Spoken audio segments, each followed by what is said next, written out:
KR Arya, Himachal और पंजाब प्रदेश का समता आंदोलन का अध्यक्ष हूँ। और ये डॉक्टर अंशुल अभिजीत जी, ये हमारे अखिल भारतीय बाबू जगजीवन अखिल भारतीय समता आंदोलन के ऑल इंडिया के नेशनल वर्किंग प्रेसिडेंट हैं।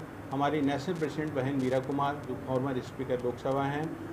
बहुत दिनों से मेरा इनसे आग्रह था कि आप नंगल और हिमाचल ऊना का स्पेशली दौरा करें और हमारे लोगों से मिलें, स्पेशली हमारे पदाधिकारी से मिलें। हूँ कि नंगल में अंशुल अभिजीत जी पहली बार आए हैं और सभी लोग इनके नाम से तालियां बजा दें, क्योंकि हम चाहते हैं कि ऐसे युवा जो बहन मीरा कुमार जी के पुत्र हैं, आने वाले जो भविष्य के कर्ता धर्ता हैं, और अंशुल जी आने वाले हम तो विश करेंगे कि ये लोकसभा के मेंबर बने और मंत्री बने और हमारी समस्याएं हमारी लोगों की उन समस्याओं को हल करें।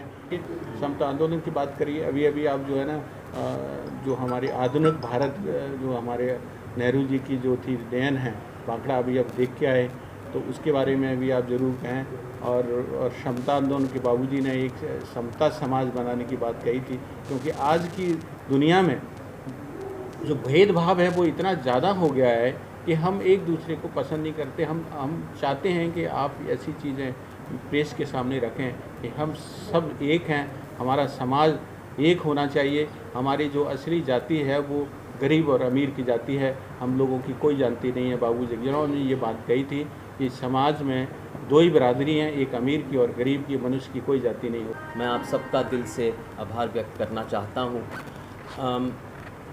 डॉक्टर आर्या तो यहाँ पर मुझे बहुत दिन से बुला रहे थे। मेरी खुशकिस्मती है कि यहाँ पर इस पावन धरती पे आया हूँ मैं, और डॉक्टर आर्या यहाँ पर बहुत दिनों से सुदृढ़ हैं, मजबूत हैं। मैं आप सबका दिल से आभार व्यक्त करना चाहता हूँ। डॉक्टर आर्या तो यहाँ पर मुझे बहुत दिन से बुला रहे थे। मेरी खुशकिस्मती है कि यहाँ पर इस पावन धरती पे आया हूँ मैं, और डॉक्टर आर्या यहाँ पर बहुत दिनों से सुदृढ़ हैं, मजबूत हैं। और बाबू जगजीवन राम जो मेरे नाना जी थे, वो उनकी विचारधारा, उनकी सोच, उनका संदेश, उनका संघर्ष को आगे ले जाने में, अगली पीढ़ी तक ले जाने में, वो तो हमें विरासत में मिली है। वो एक बहुत यहाँ पर एक सक्रिय उनका योगदान है, सक्रिय कार्यक्रम वहाँ पर कर रहे हैं, और ये ज़रूरत भी है, क्योंकि ये विरासत कोई मेरी अपनी व्यक्ति विशेष की विरासत नहीं, वो सब की है। बाबूजी जो थे, और इसी वजह से ऑल इंडिया समता मूवमेंट हम चला रहे हैं उनके नाम पर। बाबूजी से वो हमेशा समता और समरसता की बात करते थे, और छोटे से गांव में 115 साल पहले उनकी पैदाइशी हुई चंदवा में, उनको भेदभाव का सामना करना पड़ा। वो दो लड़ाई लड़ रहे थे, एक तो जाति प्रथा के खिलाफ, ऊंच नीच के खिलाफ, भेदभाव के खिलाफ, छुआछूत के खिलाफ, और दूसरा अंग्रेज़ी हुकूमत के खिलाफ। दो लड़ाई उन्होंने लड़ी, और अंग्रेज़ी हुकूमत के खिलाफ वो जेल भी गए, जाति प्रथा की भी लड़ाई लड़ी। जरा सोचिए 100 साल पहले, और अपने आप को शिक्षित भी किया, सशक्त बने, मजबूत बने। 30 साल से कम उम्र में उनके पास 14 अपने एमएलए थे। 14 एमएलए लेकर वो कांग्रेस पार्टी में महात्मा गांधी के बुलावे पर वो शामिल हुए, कांग्रेस पार्टी में आए, और कांग्रेस पार्टी को और मजबूत किया। कांग्रेस पार्टी का तो योगदान आप जानते हैं, मैं ज़्यादा कहने की बात नहीं समझता हूँ। गांधी जी के नेतृत्व में, उनकी अगुवाई में हमने ये एक स्वतंत्रता संग्राम की लड़ाई लड़ी थी। वहाँ पर जो कांग्रेस के लोग थे और बहुत सारे और लोग फांसी पे झूल गए थे। उनकी शहादत इतिहास में दर्ज है। हम जानते हैं कि वो सलाखों के पीछे चले गए थे, तो उनकी शहादत, उनका बलिदान, उनकी कुर्बानियाँ सब दर्ज है। कांग्रेस पार्टी का ये योगदान है। उसी वक्त बाबूजी बिहार से उठ के इंटरिम गवर्नमेंट में भी आए। बाबू जगजीवन राम यहाँ पर एक बहुत बड़े दिल्ली में सियासतदान बने। 71 की लड़ाई में वही रक्षा मंत्री थे।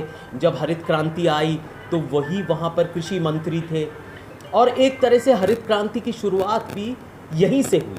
तो एक मुझे बड़ा सौभाग्य मिला, मुझे आज भाखड़ा डैम घूमने का। नेहरू जी की एक देन है, और नेहरू जी, पंडित नेहरू की परिकल्पना यही थी। वो कांग्रेस पार्टी की भी परिकल्पना है, हमारी भी है, कि एक आधुनिक भारत बने, एक भारत बने जहाँ पर धर्मनिरपेक्षता हो, एक ऐसा भारत बने जहाँ पर इतिहास में ऐसा भारत बने जहाँ पर इतिहास के जो आधुनिक मंदिर हैं उनकी स्थापना हो, भाखड़ा नंगल डैम जैसे, PSUs जैसे। उस समय भारत जब आज़ाद हुआ तो केंद्र सरकार के अलावा किसी के पास वो न पूंजी थी कि वो निवेश कर सके, तो निजी निवेश बिल्कुल नामुमकिन था। तो नेहरू जी ने ये फैसला किया कि केंद्रीय सरकार आएगी और आधुनिक भारत बनाएगी और हमारा जो प्रजातंत्र है, हमारी जमहूरी रिवायतें जो हैं उनको मजबूत भी करेगी।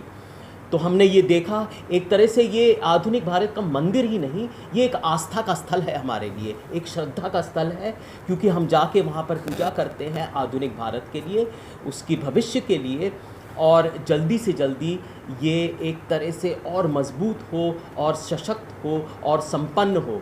उसके लिए समता भी बहुत ज़रूरत है। तो मैं वापस बाबू जगजीवन राम की वो जो संदेश है, जो समता और समरसता की जो बात की थी, जो इंसानों के कतार में जो सबसे पीछे खड़ा होता है उनकी बात की थी। वो ज़रूरतमंदों की वकालत करते रहते थे, जो पटरी पे बैठ के सब्ज़ी बेचता है, जो सामान बेचता है यहाँ पर रेडी पे बैठकर, जो दूसरों का मैला साफ़ करता है, दूसरों की गंदगी साफ़ करता है, उन लोगों के लिए उनका हौसला बुलंद करने के लिए उन्होंने वो आवाज़ उठाई थी। और कांग्रेस की यही विचारधारा रही है कि वो उन लोगों की जो रोटी प्याज और नमक के साथ खाते हैं उनकी बात वो करे। देखिए बाबूजी ये कहा करते थे, और बहुत एक अनोखी बात है कि ऊपर वाला समदर्शी है या नहीं है, ऊपर वाला समदर्शी है या नहीं है, इस पे बहस तो हो सकती है, लेकिन भूख तो सभी को लगती है। तो ये बात वो हमेशा कहा करते थे, और इसीलिए जिन लोगों की व्याख्या नहीं की जाती, जो गरीब हैं, जो मोहताज हैं, जो दलित हैं, जो वंचित हैं, उनकी आवाज़ वो हमेशा उठाते रहे। यही हमारी प्रतिज्ञा है, यही हमारा दावा है, यही हमारा वचन है। हम ये करते रहेंगे समता मूवमेंट के खिलाफ। और सियासत की भी बात कर लेते हैं, क्योंकि मैं कांग्रेस का राष्ट्रीय प्रवक्ता हूं, और टेलीविज़न डिबेट पे यहाँ पर मेरे भाई बंधु यहाँ पर बैठे हुए प्रेस के मित्र, टेलीविज़न डिबेट्स में मैं अक्सर आता रहता हूँ और ये बहस करता रहता हूँ कि कांग्रेस की भी यही विचारधारा है कि जो समाज के पायदान में जो सबसे नीचे है उसकी वकालत हम कैसे करें, जो मंदी है, जो बेरोज़गारी है, जो महंगाई है, उसकी बात हम कैसे बार बार उठाएं ताकि एक समता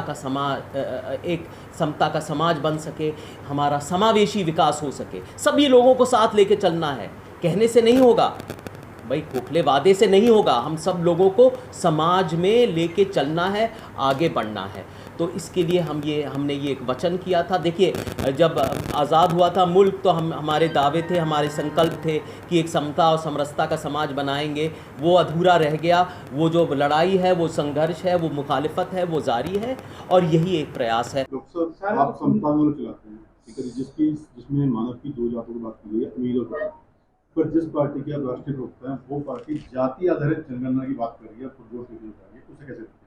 नहीं, देखिए दो चीजें हैं यहाँ पर। जातीय जनगणना हम इसीलिए कर रहे हैं, और या इसकी वकालत इसीलिए कर रहे हैं, और बिहार में हुई भी, और हम वहीं से होके आ रहे हैं कि भाई जब लोगों को पता चले जो समाज में जितने जो वंचित हैं, जो जरूरत है, जिनको सबसे ज्यादा जरूरत है, उनकी आखिर संख्या तो पता चले किसी को।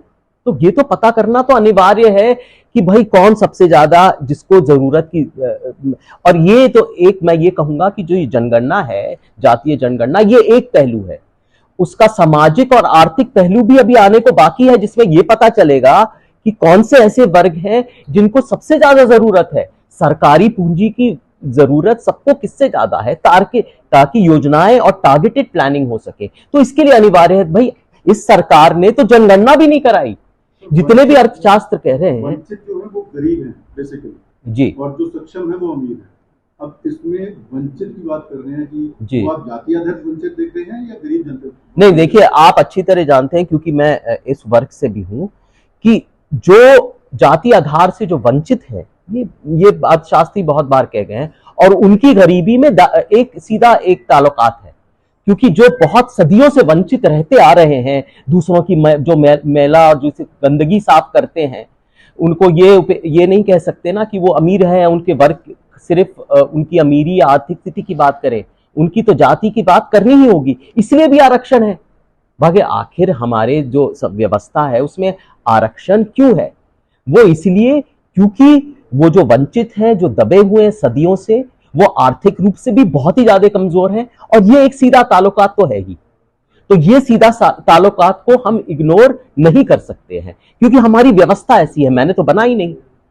तो हम ये परिकल्पना करते हैं कि सिर्फ अमीर और गरीब रह जाएं, समाज में ऐसा कोई भी वर्ग ना रहे कि भेदभाव हो, लेकिन वो व्यवस्था भी नहीं है। और जब तक नहीं है, धर्म तो हम आप उसका उदाहरण तो आप देख चुके हैं यूपीए 1 में, जब हम लोगों ने मिलजुल कर एक सक्रिय, एक मजबूत सरकार बनाई, और बहुत सारे जो ऐसे कानून हैं जो सरकार के आज काम आ रहे हैं, वो हमने ऐसी योजनाएं बनाई, जन कल्याण की, गरीब कल्याण की योजनाएं। मनरेगा का उदाहरण देता हूं, वो उसी वक्त बनाया गया, गठबंधन सरकार में बनाया गया। जो गठबंधन धर्म निभाने की बात आती है, आम आदमी पार्टी के जो लीडर्स हैं वो आपके एमएलए, कांग्रेस के एमएलए को पूरा खींचते हैं, और कांग्रेस के एमएलए जो है उनको खींचते हैं। नहीं देखिए, नहीं क्योंकि गठबंधन है तो उसमें एक मर्यादा भी होगी। मर्यादा तो तोड़ना बोल कैसे दिखते हैं? गठबंधन की जो मर्यादा है, गठबंधन की जो मर्यादा है, उसकी जो एक गरिमा है, वो तो बिल्कुल कायम है, क्योंकि 3 मीटिंग हो चुकी हैं, एक समन्वय समिति और तरह की समिति बन चुकी है। तो मैं और कैसा उदाहरण दूं? हम बैठ के बातचीत कर रहे हैं।